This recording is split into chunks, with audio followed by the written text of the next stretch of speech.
Good morning mga kalapatids. So today is Sunday. So magtotos ulit tayo ng mga warriors natin. So itotos natin sila ng 30 kilometers. Yung isang kulang natin kahapon, nakauwi naman siya after 3 hours. So kompleto pa rin yung 30 na ibon natin nung tinos natin kahapon sa 20 kilometers. So dun tayo magbibitaw sa Dan Sandel. So 30 kilometers air distance mga kalapatids. So ditong area, mga hand section natin mga kalapatids. Ayan, tsaka yan nasa baba. Tapos yung mga cock section natin, ito nasa kabila.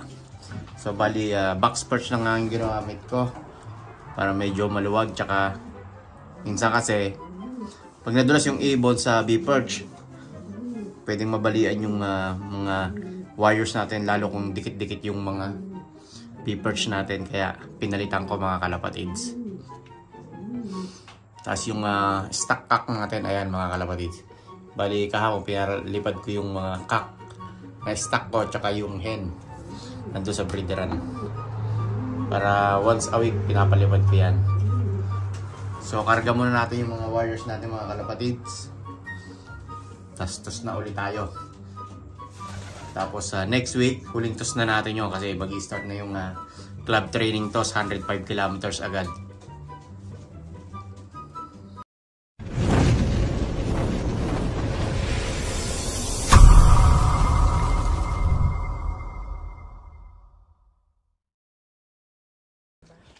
Welcome back mga kalapatid. So nandito na tayo sa training spot natin. So 30 kilometers air distance. Dito tayo sa Dan Sandel. So ayan yung pagbibitawan natin. Tapos yung hangin ay kalmado lang. Ayan. So first time din nila ulit dito sa place na to. So next week baka dito ulit natin sila iba to. Mga 2 toss pa tayo next week. Siguro by Monday, tapos Sabado or Linggo. So bitawan na natin mga kalapatids. So bali 30 to na warriors.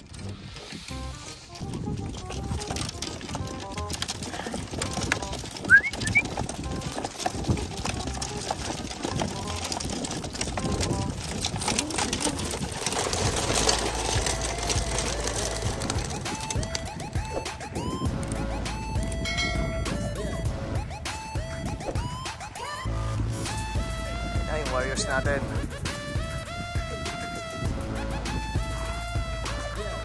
Ayan, kalmadong-kalmado ang hangin. Ayan, sama-sama ulit sila. Wala sanang umiwalay sa kanila mga kalapatids. Ayun, may umiwalay na naman isa.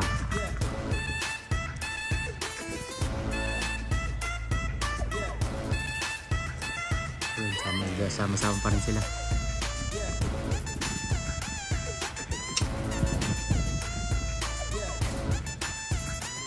Dumiretso agad mga kalapatids. Pag dumiretso na, biyahe na agad tayo. Pero naikot pa sila. Ayan, may wild oh, 2. Umiwalay ng isa. Pag umiwalay yun, ako mahirap.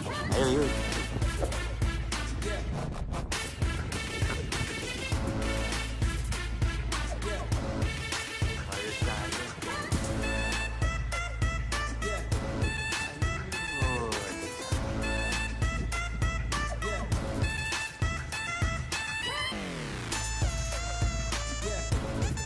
Ganda ng panahon. Sana ay kompleto pa rin yung warriors natin.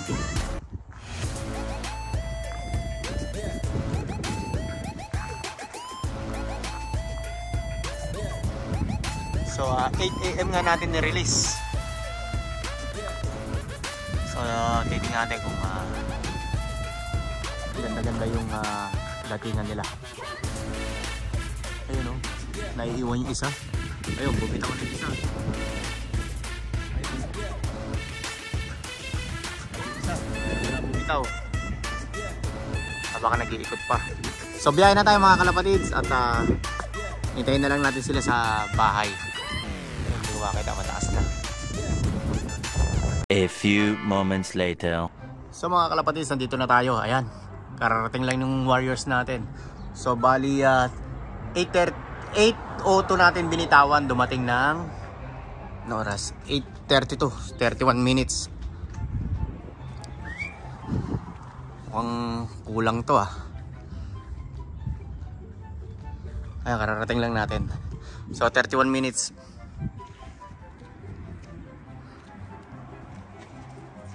Sino? Una bumaba. Mukhang kulang tayo Ilan lang to.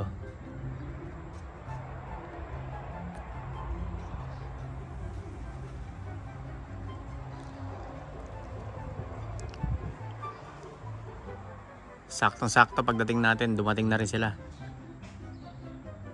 Ilan pa lang to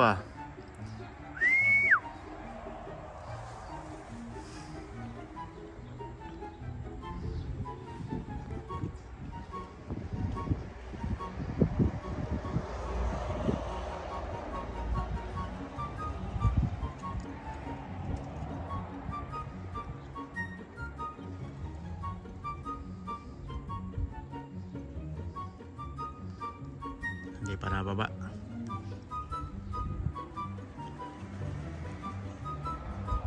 Yung pula kaya natin na hindi kinarga kahapon nakasabay kaya siya.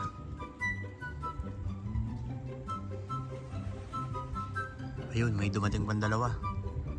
Ayun.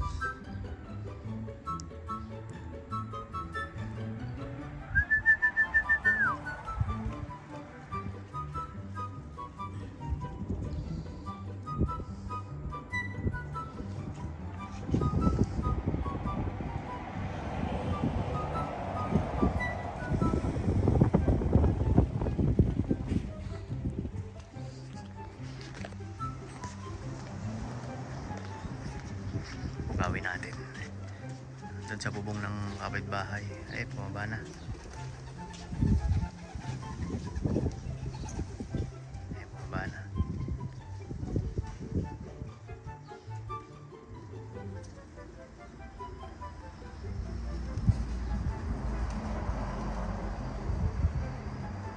Mamaya bilangin natin kung ilan na yun. May nagposting isa.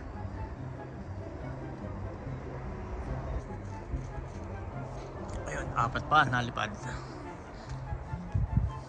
ko alam kung ayun, bumaba na yung nagposte. Sino to?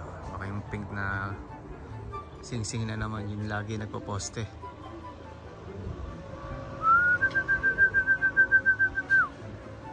Ayos, 31 minutes. Ayun na, nasa loob na mga kalapatids. Binigyan natin ng tubigan yung mga warriors natin na tinos. So meron pa sa labas na 4. Ayan. So papasukin natin. So 31 minutes yung flying time nila sa 30 kilometers air distance. So hanggang dito na lang mga kalapatid. Susunod na training toss ulit natin. Siguro adjust ulit tayo. Baka kaya na. Bali nasa 47 or 49 kilometers natin. So hanggang dito lang. Don't forget to like, share, subscribe. John and Danny Love Pigeon Racing. Ingat mga kalapatids. Happy flying sa inyo lahat. God bless.